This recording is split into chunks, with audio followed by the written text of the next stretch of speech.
So help me feel better about not being replaced by AI. And I'll never forget, it's probably been, man, almost 10 years ago now. I went to a tech conference for mortgage in Kansas City, and they had at the time an industry expert in blockchain. Yeah. And from the front of the room, you had some title companies there. You had some real estate agents, mortgage loan officers, and this gentleman gets up from the front of the room and he's like, in 5 years, there won't even be title companies.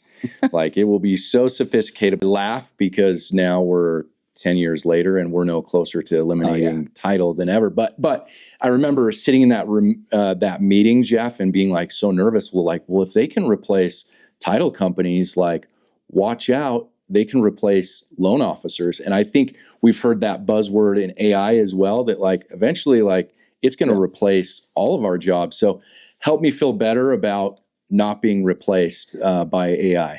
Here we are in 2025, and we need loan officers. In fact, the funny thing is, what we learned as a consumer direct is the cost of acquiring business in a non-refinance market, when relationships matter, is more expensive to acquire that business than to pay commissions to loan officers who leverage relationships and trust.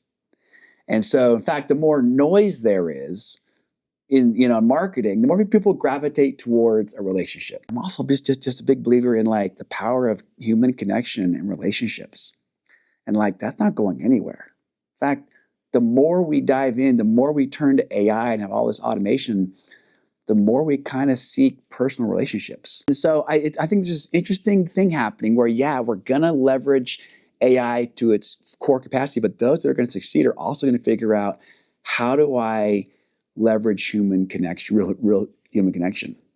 And then it's not one or the other, it's both. Yeah, and then do exactly what Nano's doing, is free you up to be able to have more human interaction and connection. We've always said it's not going to replace humans. It's just going to augment their ability to do a lot more. And let's outsource, not to India or to Vietnam or wherever. Let's outsource to machines what we can outsource to machines, so that the humans can do things that humans are really good at: solve complex problems and help people feel warm and fuzzy.